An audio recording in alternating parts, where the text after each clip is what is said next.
In this video we are going to study about bronchitis. Bronchitis क्या होता है? ये हमारी वो कंडीशन होती है जिसमें हमारी ब्रोंकियल ट्यूब्स की जो लाइनिंग होती है उसमें हमारा इन्फ्लेमेशन आ जाता है.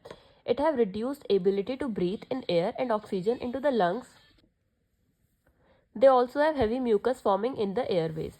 या फिर हम इसे कैसे डिफाइन कर सकते हैं? हमारे जो ब्रोंकियल ट्यूब्स हैं उनमें हमारा इन्फ्लेमेशन और स्वेलिंग आ जाए the air passage between the lungs. अब हम ब्रोंकाइटिस की टाइप्स की बात करें तो हमारे 2 टाइप्स के होते हैं, एक्यूट और क्रोनिक. एक्यूट में क्या होता है? हमारे shorter illness that commonly followed a cold और viral infection such as flu. It consist of a cough with mucus, chest discomfort, throat soreness, fever, shortness of breath. It is usually last for few days और weeks. 1 to 3 weeks के बीच में होगा, वो होगा हमारा acute bronchitis. अब हम क्रोनिक ब्रोंकाइटिस देखें तो ये हमारा सीवियर ऑनगोइंग इलनेस होता है. It is a persistent mucus producing cough that lasts longer than 3 months. A person having severe breathing difficulties and it may get worsen. It occurs with emphysema and it may become COPD. ये हमारी है normal lining है mucus की, और ये हमारी inflamed swollen है जिस म्यूकस की वजह से ये हमारे स्वेलिंग आ जाएगी. इसमें हमारे इन्फ्लेम्ड ट्यूब है ये हमारी. नेक्स्ट हम इसके ईटियोलॉजी की बात करें तो हमारा एक्यूट ब्रोंकाइटिस जो है वो हमारी कॉज होता है by virus, the same virus that cause cold और flu. It can be cause by bacterial infection and exposure to substances that irritate the lungs such as tobacco smoke, dust, fumes, vapours and air pollution. और हम chronic bronchitis देखें तो वो हमारा cause होता है by repeated irritation and damage of lungs and airway tissue.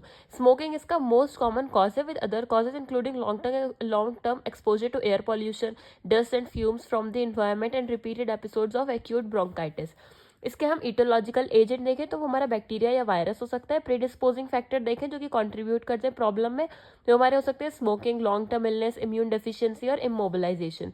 Precipitating factors देखें जो कि ट्रिगर करते हैं प्रॉब्लम को, वो है हमारा hospitalisation, environment, smoking and malnutrition. फिर हम इसके पैथोफिजियोलॉजी की बात करें तो किसी भी इटियोलॉजिकल फैक्टर्स की वजह से हमारा माइक्रो ऑर्गेनिज्म एंटर कर जाएगा रेस्पिरेटरी ट्रैक्ट में. जब हम इनहेल करेंगे तो उसकी वजह से हमारा वाइड स्प्रेड इन्फ्लेमेशन हो जाएगा. जो हमारी म्यूकस लाइनिंग होगी ब्रोंकाई की वो हमारी इरिटेटेड हो जाएगी और स्वेलअप हो जाएगी. जो हमारे सेल्स बनाते हैं, जो हमारी लाइनिंग को सेल्स बनाते हैं, वो हमारे लीकी फ्लूइड बनाने लगेंगे इन रिस्पॉन्स टू इन्फ्लेमेशन, जिसकी वजह से क्या होगा? हमें कफिंग होगी as a reflex that works to clear secretion from the lungs. फिर उसके बाद हमारा एल्व्यूलर फ्लूइड रिस्पॉन्स होगा और हमारा एयरवे जो होगा वो नैरो हो जाएगा.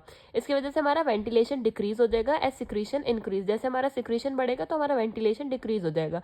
Mucus within the airway produce resistant in small airways and can cause severe ventilation perfusion imbalance. इसकी वजह से हमारा ब्रोंकाइटिस हो जाएगा. नेक्स्ट हम इसके क्लिनिकल मैनिफेस्टेशन की बात करें तो उसमें हमारे साइंस और सिम्टम्स कौन कौन से देखने के लिए मिलते हैं. एक्यूट और क्रोनिक ब्रोंकाइटिस में हमारे परसिस्टेंट कफ होगा, म्यूकस का बहुत ज़्यादा प्रोडक्शन होगा. म्यूकस हमारा कैसा होगा? क्लियर, वाइट, येलोइश, ग्रे और ग्रीन कलर का हो सकता है. Rarely it may be streaked with blood हमें बहुत कमी से देखने के लिए मिलेगा कफ के साथ. फिर हमें क्रैकल्स और वीजिंग साउंड आएंगे. इसमें हमारे लो फीवर होगा, चिल्स होगा और हेडेक होगा. हमारे चेस्ट की टाइटनिंग हो जाएगी, सोर थ्रोट होगा और डिस्पनिया, शॉर्टनेस ऑफ ब्रीथ हो जाएगी, ब्लॉक्ड नोज एंड साइनसेस हो जाएंगे. इसके हम डायग्नोस्टिक इवैल्यूएशन की बात करें तो हम हिस्ट्री कलेक्ट करेंगे, फिजिकल एग्जामिनेशन करेंगे, चेस्ट एक्सरे कराएंगे. फिर हम स्प्यूटम कलेक्ट करेंगे for gram staining. Culture sensitivity test में be obtain to determine presence of bacterial infection. हम पीएफटी कराएंगे, pulmonary function test by using spirometer, और हम एबीजी लेवल मेजर करेंगे. अब हम ब्रोंकाइटिस को कैसे मेजर कर सकते हैं. People with bronchitis are instruct to rest, drink fluid, breathe warm and moist air and take OTC, cough suppressant and pain relievers in order to manage symptoms and ease breathing. Many cases of acute condition may go away without any specific treatment, but there are no cure for chronic condition.